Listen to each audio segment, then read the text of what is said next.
I just dropped $1 million chain today on a real $1 million chain on my gram today, and like, you know, someone bought $1 million chain. Yeah. You know, when you sit down with somebody that's really been around the block, that got knowledge, that got game, it's gonna take a minute to break it down. Welcome back to the Round Table. Happy Monday, motherfuckers. This is episode 2 with Ben Baller. Look, if you liked episode 1, you're gonna love part 2. It's definitely, you know, beyond next level game. We're gonna talk a bunch of shit. Tune in. If you haven't watched episode 1 on YouTube, hit the link. Go check that shit out. It's epic. I just dropped $1 million chain today on a real $1 million chain on my gram today, and like, you know, someone bought $1 million chain. Yeah. What? Yeah. So it's because the stone is so rare. You know, your boy was outside selling watches. I'm glad they don't know where this is, but you know, your boy had $1 million watch out there. You know what I mean? So like, wow. I didn't really want to say too much about it. It's just, you know, and I didn't take too good of a look at it. But I'm pretty sure your partner wouldn't have some fucking, you know, some bogus dude out here. Yeah. But like, you know, when we talk about like, for instance, like, you know, we just finished a full-fledged feature film documentary on jewelry. This is a movie. It's going to go to festivals. It's editing right now in its final stages. I had Elliot interviewed, flawless. Johnny Dang, TV Johnny. I had Avions. I was like, bro, how can I do a movie and not have other jewelers? You know, whether, you know, we don't get along, whatever. That's respect. I'm cool with everyone. It's just like with TV Johnny, we had some beef, and I know I talk shit to him here and there. But listen, man, that all stems back from the fact that this dude used to take my pictures off MySpace and then put them on his website and say it's for sale. I'm like, and then I hit him and I text Johnny. I'm like, hey, bro, what's up? He goes, what the fuck you mean, man? I didn't do that. And I'm like, my brother did that. I'm like, bro, no, you didn't. He goes, what you mean? That's not my picture. Show me. And I screenshot. I'm like, motherfucker, that's. He goes, what you mean? That's yours? I was like, that's my desk, bro. I can see I can see the goddamn, that's my desk, bro. And he's like, I don't. And so like, it's like, listen, dude, me and Paul Wall we cool. But like, listen, I never told Playboy Cardi to say Ben Baller, no Johnny Dang, you know, boom. He said that in his fucking XXL freestyle. Like, I even asked him, I said, motherfucker, what compelled you? He said, I don't know, man, you know, boom. And like, Cardi gets his jewelry from Elliot. I don't give a fuck. I'm not tripping. But like, Johnny, you won't fess up to certain things. You know what I mean? And you'll just, listen. Johnny did this piece for this transgender dude. I forgot what his name is. But he's famous as fuck. Big YouTube dude. This white dude, blonde hair, a girl. I'm sorry, transgender. I don't know what the proper vernacular is. Yeah, you know. But it's just, you know, I'm not like tripping, but like it was funny because he posted a picture and in the comments, you know, I commented on it. I said, dog, you know what, bro? I ain't gonna lie, I love you, bro. You know, you fucking amazing. Reason why I said that is because now it's not discrimination.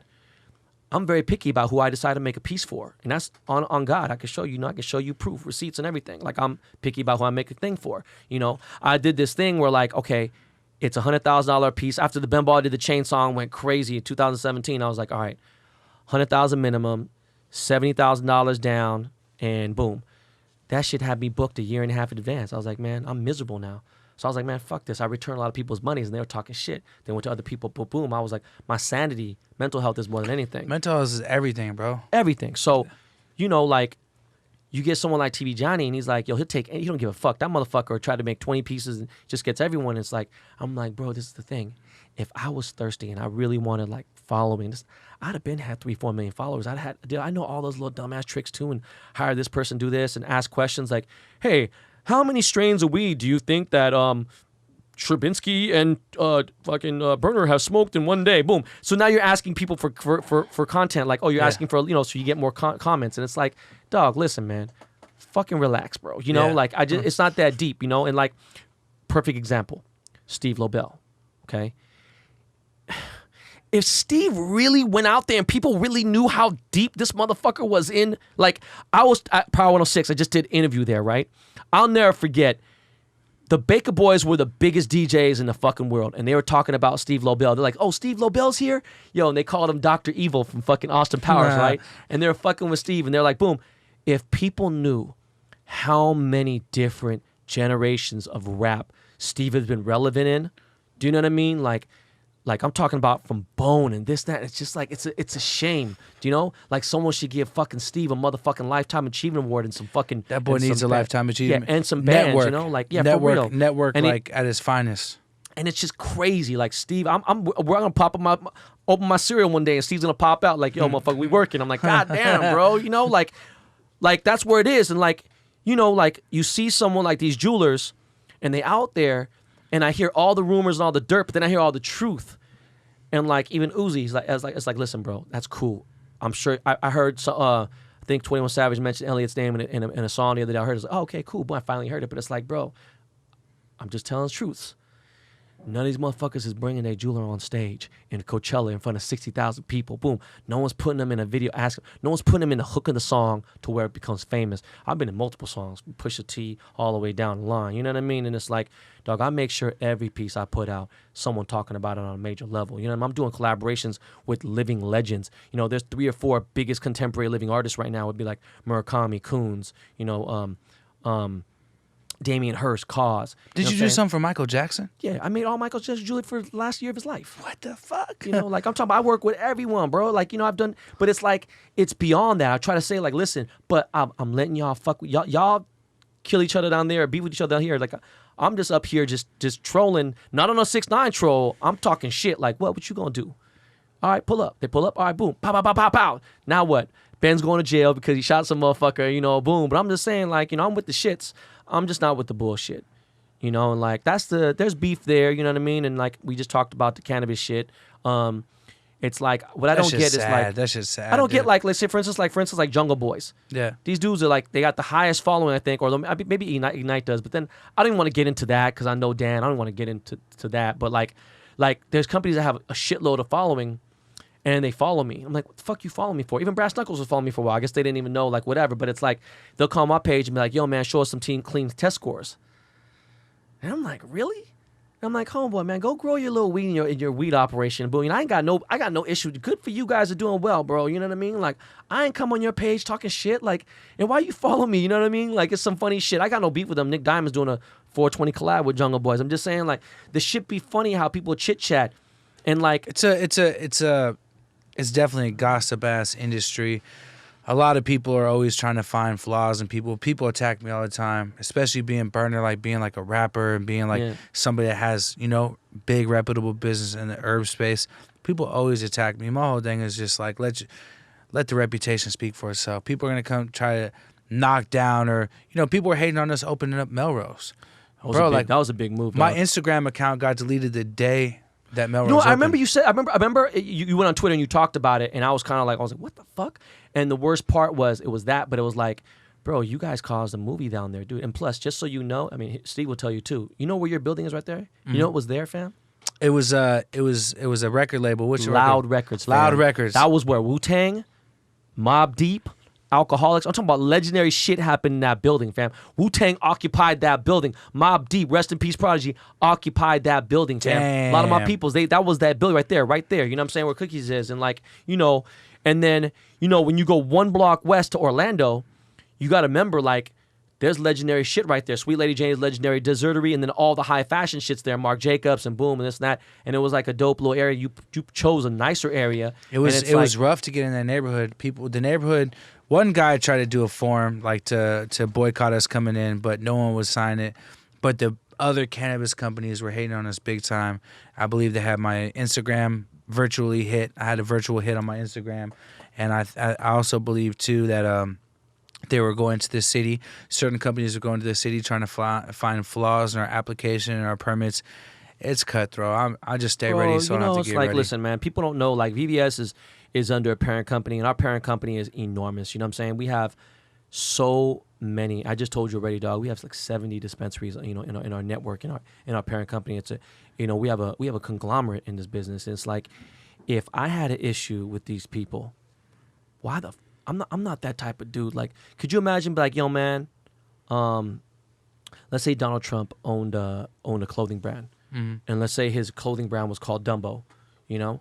I'm like, hey, Ben, why you wearing that Dumbo? He said, fuck Donald Trump. You know, like, oh, man, because that shit's fresh. No, fuck that shit.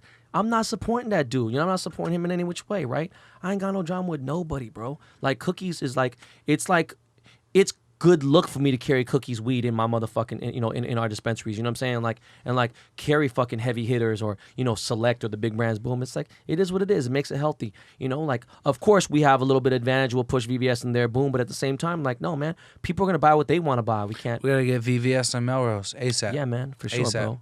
You know, but again, like, you know, we we did an ad. You see the Puffy delivery ad. It's like, boom, we do a feature for cookies, and we just do certain things. And it's like, my partners, they're so back behind the scenes, but they got nothing but like, dude, they're fans of yours. You know what I'm saying? They got a lot of respect for it. And it's like, I don't really hear like a lot of hate. It was just more about your sons that you're talking about earlier, your children. Yeah. But like as far as like in the streets, I remember that one time too, like last year I was trying to hit you and you're like, yo, I'm about to get my daughter. And I was like, listen, anyone who got kids understands. You know what I'm saying? Like I got 3 kids. So it's like, if someone tell me, hey bro, I got say no more, bro. Don't say anything else. I understand. So it was like, boom, we couldn't connect. I wanted to reach out for him just so like it was cool. But like when I'm out and like, your boy, Rich Rocker, your boy for sure. So your boy is like my dog and everything. Yeah. So like, yo, so it's your boy. Like, it's my motherfucking dog, man. Boom. Everyone I fuck with is saying they fuck with this dude. How could you not be legit? Do you know? Like why would I go out and try to go further? Like, hey, I want to meet Berner and do this. You busy, I'm busy, and this happened naturally. Dog, when I came up here, I thought me and Premium Pete were gonna do something else. I had no idea it was your podcast, bro. Like that was even better because that would let people know that, genuinely, I came up here, cool, boom, we're gonna talk some shit and just shoot the shit. And you said it's the round table, we talk about anything. And you got no censor, which I love so much. You're gonna keep it 1,000. Nah, forget it, for real. I mean, if there's something I can't say now, I just won't say it. But like if it's something that I've said before in the streets or something, I ain't about to hold back because it's the radio now and everyone can go record it and go back to it. I mean, I'm not stupid, but at the same time, like, if someone know me really well, like if your man right here is like, yo, man, like, yo, you know Ben Ball? Yeah, I know Ben Ball. He goes, hey, man, he just said you a bitch. And he goes, I know he said I'm a bitch because he tells everyone I'm a bitch. Like, I would tell you. Like, I wouldn't tell nobody, like, hey, don't tell him I said that. But, yo, man, Berner looked like the white boy fucking Suge Knight, man. Fuck that dude. I would tell you to you straight, you know what I mean? Like, boom. Or I'd be like, hey, I didn't appreciate the fact that you didn't share the blunt with me. Whatever it is. Do you smoke? Yeah, I smoke. Oh, fuck. Let me fire up a fresh one. What the fuck you think I've been smoking? God damn it. Hold on. Did you guys see me smoking this? Bro. You see me smoking this the whole fun. What you think is, hey, my boy's tired and high right man, I'm just curious. Next question. What bro, do you think's hold on, in here? man. Ben Baller, I'm so fucking sorry, bro. Hold on, man. Yeah, grab that right there, man. My question is this. What did you think I was smoking in here, bro? Hey, bro, I'm so glad you said something because I'm sitting here high. I had Al Harrington here before you came, and we smoked some shit, and I've just been loaded, but god damn it, let me spark a fresh one for you. Yeah, no, and I got gifts for you before you leave. We gonna be bonding. I didn't know you got, I just smoke every day, bro. God, I love you even more now. But what did you think I was smoking? That's what I said. I was blowing smoke in front of your face. You know what it was? I seen it, and it registered, but I was like, what if I pass him the joint and he's like, nah, I don't smoke. I'm like, that would be awkward. But it's even more awkward that you were like, I'm not offended that you didn't share it. So we're going to fire up a freshie for that. I'm not offended, though. Fresh. Come on, break it out. I know you got I'll tell you this, shit. though. You're going to have some bag when you leave. Okay, I'm going to give you some thing that no one got. Beautiful. That's amazing. We're going to fire this up. What do you feel about lab diamonds, bro? Because Killer Mike and me got real high one day, and we're talking about lab diamonds. First of all, I love Killer Mike. He's such a great dude. I really hope he's not for it. He's not for it. We were just discussing talking about, damn, we just broke all this bread. See, me, I'm going more stock. Like the Rollie, I bought this in Amsterdam, stock classic from the Rolex store with this passport. This is all factory Rolex diamonds. The baguettes are real factory Rolex diamonds. And it's just like, but we were talking about how we spent all this money on jewelry, and then you see this kid walking down the street with just hella lab diamonds on, bro, and you're like, fuck, he's fucking it up, because, and I personally can never buy no lab diamonds. I'm real when it comes to whatever I buy. I bought this in Spain. It's a vintage ring at this like family jewelry store. I'm into buying shit when I travel. That's dope. I'll get some custom shit, but is there a bunch of lab diamonds in the fucking market? Is some of these jewelers we talked about? I just told you what. Listen, man, listen. A famous rapper that me and you know went to Dubai. He went to go trade in his 3 chains. He had 3 big-ass diamond chains. He went to trade his chains. He wanted to trade it for a Richard Mille. So the guy's like, I want that milli right there. Boom. And so the jewelers in Dubai, they're very serious. They have like a little jewelry district over there. They're like, listen, I'm going to be honest with you. We need to look at this real quick. And thank you very much. We need to look at this real quick. And we'll get back to you. So the watch he wanted was like $125,000, right? So the watch he wanted was $125,000. They come back after 15 minutes. They had all his chains in the back. Come back, said, we'll give you $40,000. Dude paid like $200,000. First of all, again, How you gonna pay $200,000 for? Maybe your smaller chain was $200,000. Mm-hmm. Let alone the bracelet, 3 chains. Like, bro, each chain was $400,000. You know, like, what the fuck was you thinking? You know what I'm saying? So he was pissed. He immediately hit his jeweler in New York. Like, yo, dog, what's going on? Fucking lab diamonds. Do you like Richard Milles, bro? Okay, so I'm glad you asked me that. I'm gonna be honest with you, man. I'm about tradition. About, Richard Mille has an amazing marketing team. They have a great marketing team. Let me break it down to you, okay? I went to F1 in Singapore with the biggest artist that was there, bigger than Rihanna and Justin Bieber, just Korean K-pop guys. And the Richard Mille family was there. I met them, met the people. They gifted my boy a $300,000 watch. Then they gifted someone their $500,000 watch. Then Jackie Chan, they gifted him an $800,000 watch. And I'm like, yo, listen, Roger Federer is probably the biggest tennis player and probably the biggest endorsee on fucking Rolex. They might give Roger maybe, and he's the huge tennis guy, you know what I mean, like the upper echelon sports. They might give him a Daytona. They might give him a date just. Them motherfuckers ain't giving him no diamond president or whatever. But you know, trying to say to you, like, come on, bro, let's be real. Rolex in the 1800s. AP found in 1800s. Vacheron 1800s. Some of these crazy old school traditional watch companies. Patek. Fucking Richard Mille was founded in 1992. And again, I couldn't rock a Richard Mille, bro. It's not my shit, bro. Bro, like and I'm not hating on the young talent doing their thing, but bro, how easy would it be to bootleg a rubber strap in some little weird square box? I'm old school. I like the Mafia Rollie with the nice gold. That's just classic, as it goes. And you know what? Right now, it's so fucked up, man. Rolex is so hot again now. Fucked everything up now. So Rolex just did a fucking price increase now. So all the fucking Rolex, I wish I knew, look, I would have bought something before, because one, there was back in the day where you get a 25 off, 15 off, 20, whatever, and then, then there'll be places that want to give you tax off, Now, bro, they didn't raise the prices. It's impossible to get a Submariner. Try to go get a stainless steel Submariner date. I went to 25 stores in America, didn't find one. The Wynn had one, but I'm saying they're a flagship store for Rolex on the earth. You go now and try to find these watches, it's impossible. Rolex is so hot now, they're not doing any discounts. They're losing, they'll fucking take your account. There was a lot more Rolex accounts. Now, bro, I can name every single one right now. So, okay, there's St. Cross in Koreatown, which is crazy. That's my hood.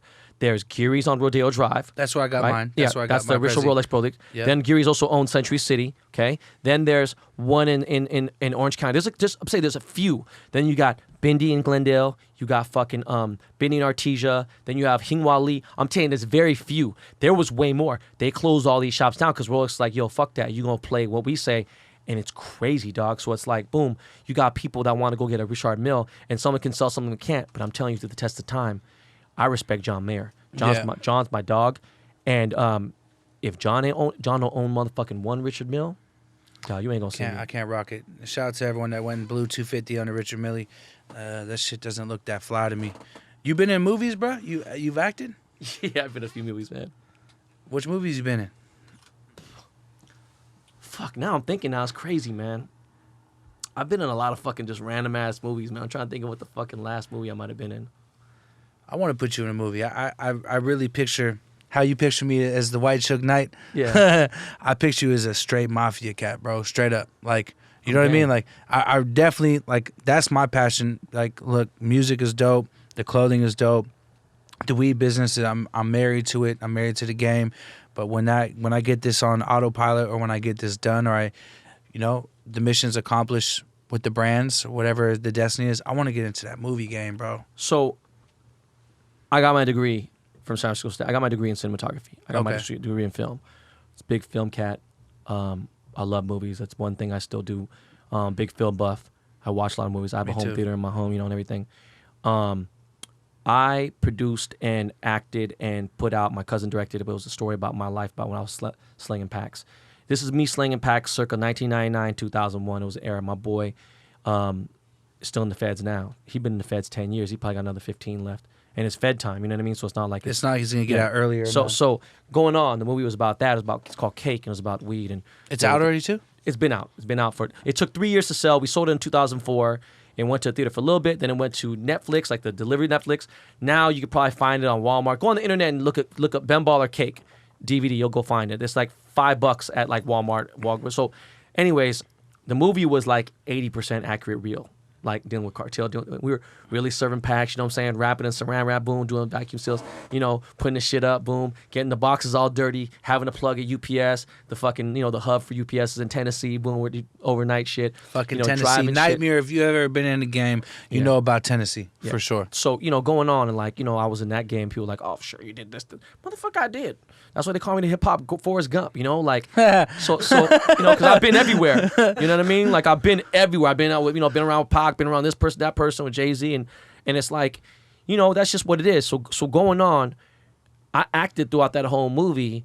And then, like, a lot of independent films are really cool. These guys later end up being bigger directors, but like, you know, there's a movie called Star Maps, and we called Chuck and Buck. And these are guys that did like shows like Arrested Development, like, you know, like the geeky shows like Silicon Valley. These guys are directors from those shows. They put me in movies as like cameos and stuff and everything else. And then I did this movie called Jin. It's a Korean gangster movie, and I played the head gangbanger. Swear. I played the mafia gang boss, and I got shot up in a Korean karaoke bar where a lot of gang shit happens. And then like my boy, the Safdie brothers, they're doing this movie right now. And it's a feature film, and it's about a jeweler, this guy named Joe Rodeo. He was a big jeweler back in the day, and he had these watches, and his life was kind of crazy. So Adam Sandler's playing him. Originally it was Jonah Hill, I think, and then they didn't work out, whatever. So then like Adam Sandler shadowed me for a month. He asked me questions. He That's came around fucking me. mafia. Yeah, so me and Adam got to talk some shit. And my boy was the director, and I had a cameo in the movie. The only problem is, they couldn't get a couple of the rappers that they were going to get. Like, they're going to get The Weeknd, a couple people, Floyd Mayweather. But some of the people couldn't act the way they needed to, and they didn't have a lot of time. You know, movies, budget is really crazy. You know, you want to get that shit going. People don't understand how difficult it is to put a movie together. You know, it's very difficult. And, like, I was going to play myself in the movie. But obviously playing myself a little bit more like mafia style, a little more gangster dickhead shit. Like, I'll walk and be like, you know, 2 Asian henchmen next to me. You know what I mean? Mm-hmm. I got wingmen, and I got the driver, boom, wearing all black. And, like, you know, I'm always game, bro. Whatever you do, if you want, you know, cool. Let me know.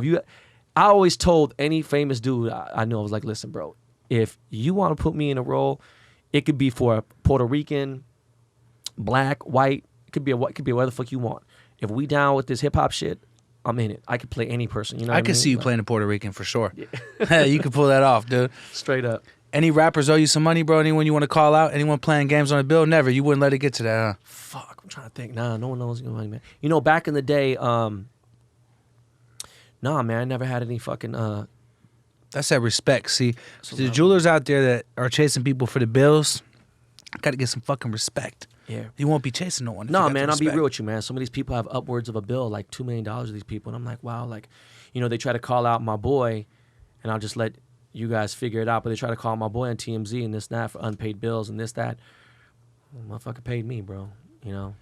And I know people hit me up after they get You pick mad. and choose who you want to pay. It's just like any other business, you know? Yeah. You know who you have to pay and who you could fuck around with. And that's real shit, though. That's real shit. You know, when I was selling packs, if I wanted to be, you know, late on a payment to somebody, I knew who I had to pay and who I could just, I got you, brother, 2 more weeks, I got you. Has any rappers ever slid you a bunch of 10s? I got a pocket full of 10s right now. I'm pissed right now. Oh, man, bro, that's nothing, dude. I definitely have had some. But you know what, though? It's mostly the trap cats, you know what I'm saying? That pull up in like 10s I'll take it. I don't complain. I spend it on food and gas. And I complain. It's bulky, huh? I'm like, yo, you tripping, bro. You gonna bring me 50 grand in fucking 10s and 20s, bro? You know, people don't realize how much that is. That could be $1 million in hundreds, you know what I mean? It can be. It looks looks crazy. chunky. It looks shady when you're riding around with a bag full of, you know, a bag full of shady, dirty 10s, but I take them. I'll take whatever I can get. Yeah, man, I hear you. It's you know, that's why you look at, like, you know, the dispensaries, you got plus 30, you know, this and that, whatever, payment terms and shit. But, you know, it's a trip. One thing I noticed, like, if you think about an LA dispensary and then you look at the Bay, you can't even compare. The Bay dispensaries are run so much more strict, so much more professional, way more loose than LA, huh? What? It's way more loose out here. Not just loose. Even the quality, like walking into when you were part of Cookies and Cookies. You know, I went to the main shop in the Mission right there, and like, you know, they had grams of fucking dabs that were more than gold. They were more expensive than gold. And I'm like, hold on, bro. That's not wax. Is there real gold in that motherfucker? And the guy's like, no, that's what it is, you know. And it was so funny because there was this cute chick that you had working at that shop. And I was like, God damn, that's a smart idea. This chick is bad. Like, she's working the cash register. Boom. And like, I took pictures for cookies, because it was respect for you. I like took pictures in all the cookie shops, boom, and showed love. And like, you go in there and you're like, boom, and you have to ask to take a picture in certain things.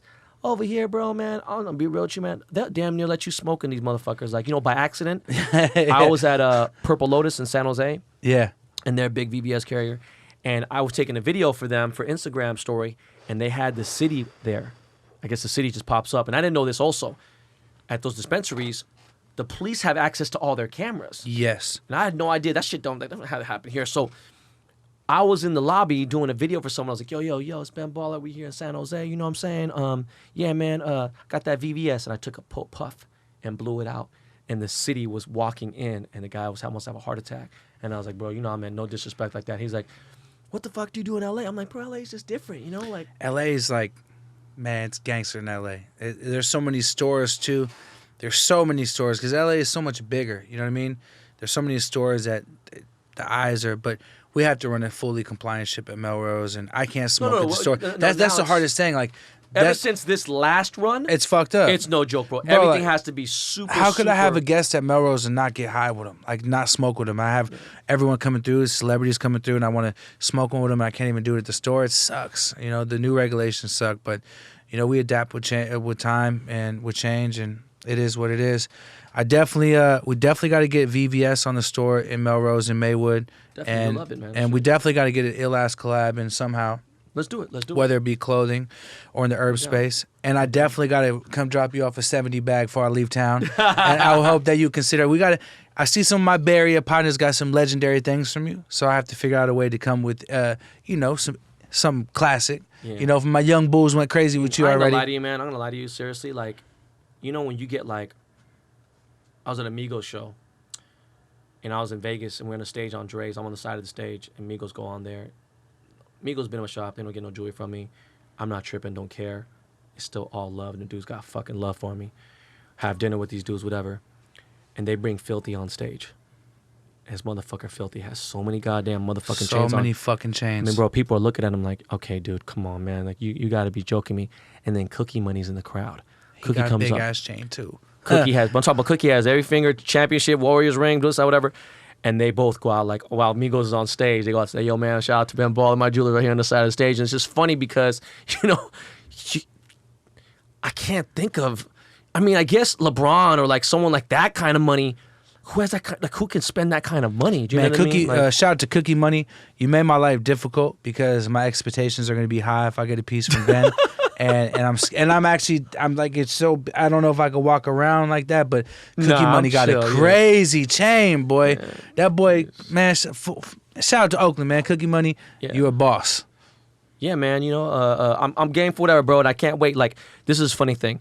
Because of Kenji, such a legend, and like, he could sell an ounce of his shit for like $1,500, and it doesn't even want to. It just does. It's just personal, you know what I mean? Because Kenji OG is just so legendary. Yeah. And like, it just kind of gets us to be real and like the homies in the crew. You know what I mean? It's just more for he's just such a legendary dude. I am one of those that gets blessed with the Kenji jar. And so like the Kenji jar, you get that, and it's just like boom. So like, I haven't seen Kenji in about like 8 10 months, and like I feel bad. That's my boy. But like, I just need to go downtown and go see him. But like, I'll be real with you. If it's some flour, I just don't want it in my house unless it's the raw shit. And I know that you ain't got no bullshit attached to your name, period. Like, no foo-foo smoke. We're going to give you a beautiful jar.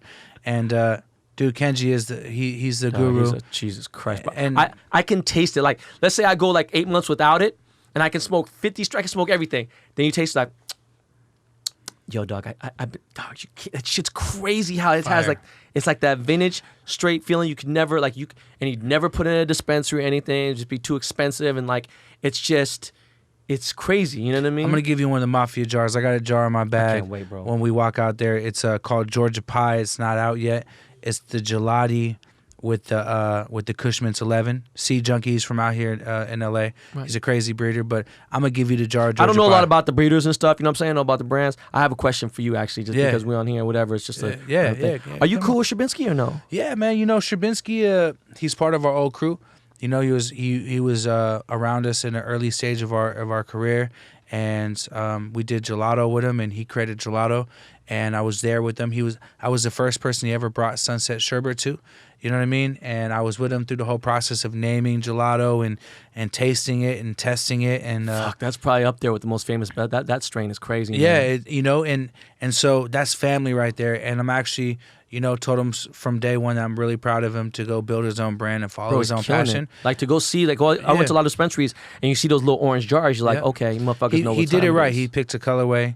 He picked a logo, which I gave him advice. His first logo, I called him. I said, sure. That logo you're rocking right now is not the one. Go with this, that right. S you got. I crack up seeing him. Like, I remember the first time I tasted a Shabinsky, like I smoked Shabinsky, and my boy Joel from Green Door, he's like, yo, try this out. This dude's lit. And I was like, all right, boom. I was like, yo, I'm high. And he goes, no shit. I'm like, no, dog, I get high every day. I'm like, I'm lit right now, and I'm about to go mute. I was like, I don't like being this silly. And he goes, is it good? I was like, no, this shit's real good.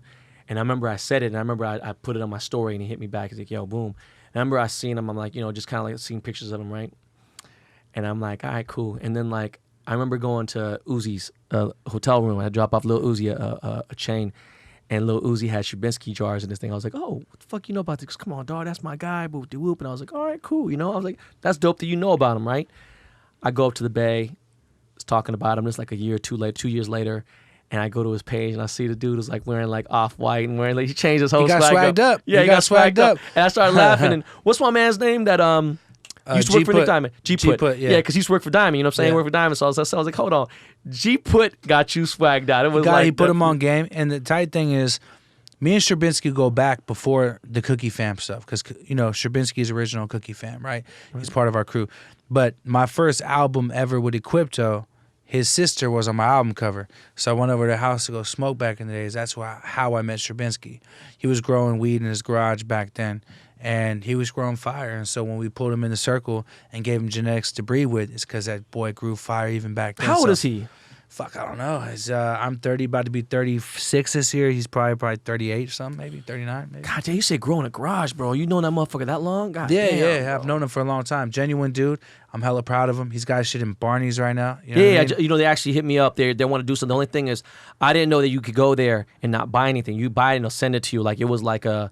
You can't. Yeah, I'm about to. I made it a mission of mine this week to go to Barney's and light a joint that's like this big inside of the weed section just to test them. I gotta do it. Fuck it. If I go to jail, it's gonna be a great. But if y'all are gonna call yourself a cannabis lifestyle store, and you guys are carrying stuff, I just want to pop in and just fire up. They want to have a meeting with us and figure it out. I just don't think that it'd be cool.